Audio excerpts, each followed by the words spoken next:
Yun, update. So ayun mga parts, nagpintura pala ako ng pipe ko, no. So mukhang goods naman. Mukha na ulit bago ang ating pipe. At ang nilagay ko diyang pintura, yung ano, high temp. Siyempre update lang to.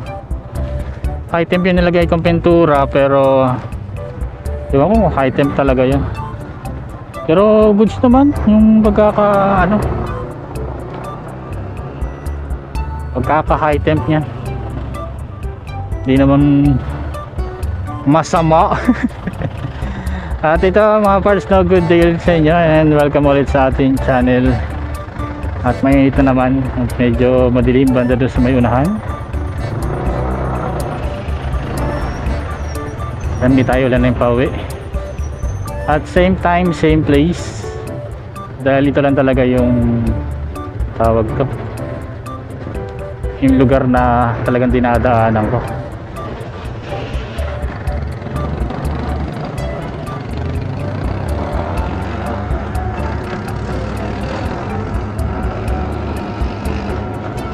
Kakapot kaya tayo sa stoplight dun sa unahan.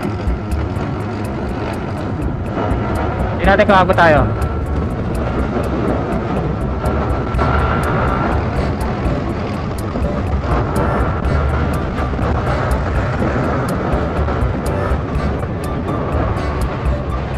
Seven, 6, 5. Kakapot tayo. Pahamak lang talaga pag ano eh. May mabagal sa unahan eh. Bagay, hindi naman nila alam na bibilisan mo. So ayun, sa simula pala mga pars, no, yung ilang oras ko, parang mga 4 na oras ko lang pinatuyo. Yan, yung iba kasi nagpipintura o nagpa-powder coat ng mga ganito, mga tawag yung mga high temp yan. Di ba yung iba nilalagay pa sa oven. Yan, yung oven muna nila para talagang matuyo. Sa akin, tinandar ko agad. Hinabit ko, pagkabit ko, start ko agad, may umusok. Sabihin, hindi pa tuyo talaga, ano. Umusok, siyempre pag may usok, may amoy. Pero yun, nawala din naman agad. Ilang minuto, nawala yung amoy. Dapat talaga patutuyuin talaga ng husay, no? Hindi kasi quick dry yung nabili ko eh. Kung quick dry sana mas okay. Wala kasi nakalagay na quick dry, pero high temp siya. Pero alam, pagkakalam ko sa mga high temp, parang mga quick dry. At pag ganitong mga motor talaga, pag may nakikita kang hindi maganda, talagang sabihin nating alagaan mo na talaga eh. Alagaan mo yung sarili mong motor.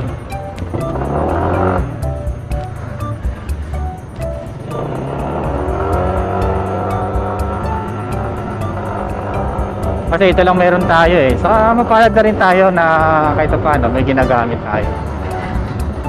Iba nga eh, nangangarap pa rin na magkaroon ng sariling motor. Pero tayo, binayaan tayo kahit paano. May NMAX B1 tayo. Swerte na tayo. Tapos sa iba naman, sa mga may bagong motor, mas mapalad sila siyempre. Kaya nila magpalit ng motor na mabilisan.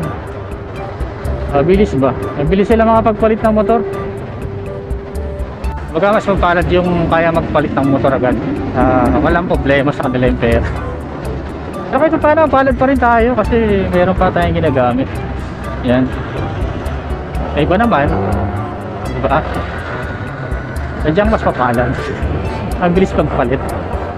Hindi problema ang pera sa kanila. Pero sa atin, palad pa rin kasi may ginagamit. Dapat pag maganito eh, pangalagaan natin eh, no?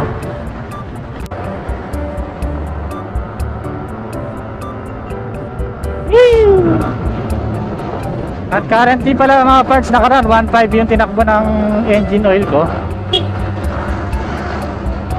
Ngayon nasa 1.7 na, pero still maganda pa rin mga parts ang ano, maganda pa rin yung tining ng engine niya.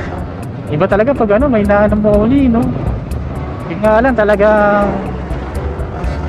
gagastos ka talaga, di ba? Sabagay, yung para sa motor naman, dahil pagdating sa engine, no, mas okay na gastusan yung internal parts o internal na panloob ng engine para sa ikagaganda at ikahahaba ng buhay ng ating engine. Mas okay na rin kaysa yung mga accessories. Yan, pangalagaan na lang talaga natin yung motor natin. Sa accessories naman, hindi na talaga ako masyado sa accessories ngayon eh. Dati yung naka Wave 125 pa ako, saka naka Raider ako. Sa accessories talaga, ilaw, projector, ang ganda tingnan pag may ilaw eh. Yan, at bakit traffic? Break time, alas 12:20. Kaya siguro traffic pala dito, no? Pero mas traffic doon sa ano, sa may EDSA. Dapat pagpapasok ako ng McKinley, tsaga-tsagaan. Buti na lang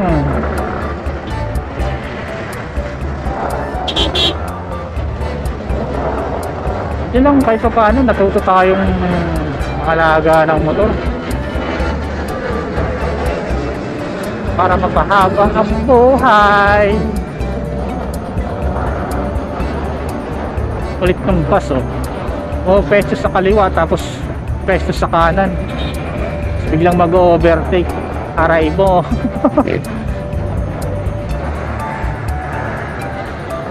Ito magandang pesto sa gitna eh.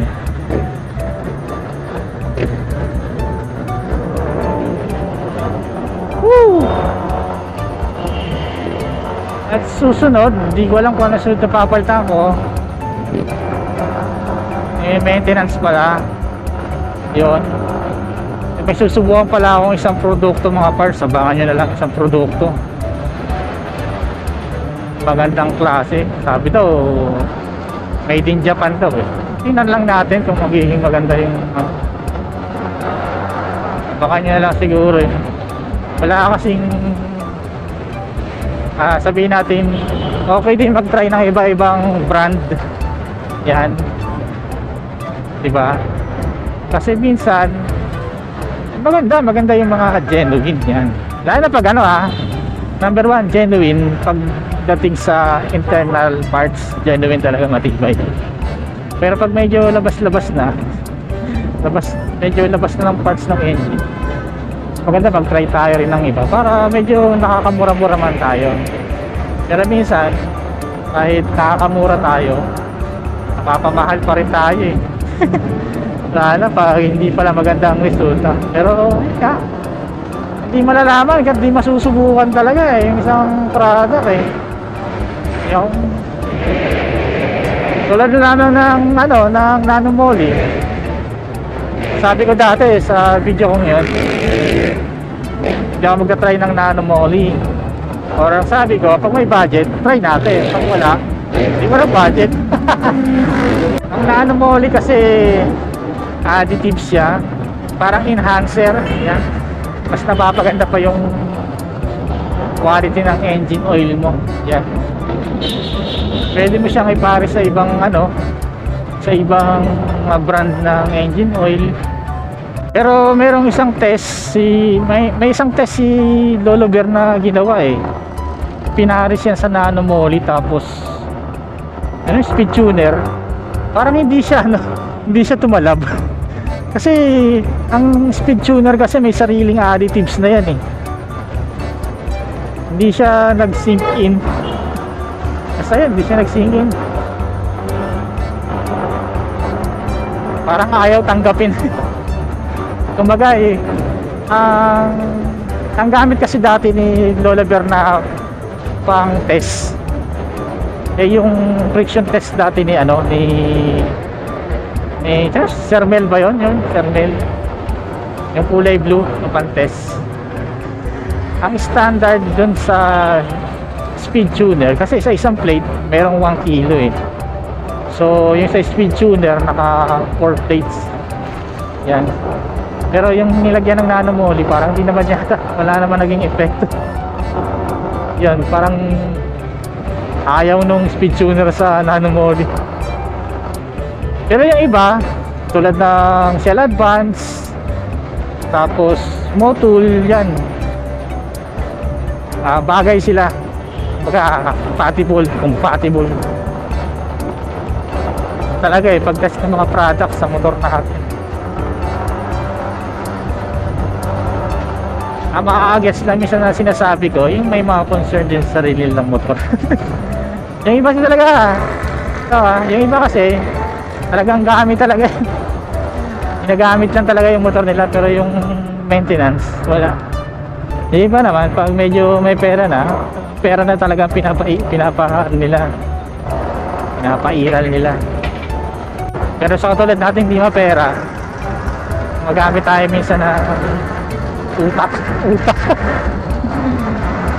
Siyempre isipin natin mahal ang gastusin eh. Kailangan natin pangalagaan. Mas na na gumastos ka ng nating mga hindi ganong kalaking halaga sa motor para lang ma-maintenance. Kesa naman change oil nga talaga. Talagang dapat nating pangalagaan kung ano lang talaga mayroon tayo. Baga hindi tayo mayaman. Siguro for today mga parts, hanggang dito na lang. Pangalagaan lang natin ang motor natin kung hindi naman tayo ganun mabilis magpalit ng unit. So ayun lang for today mga parts. Salamat!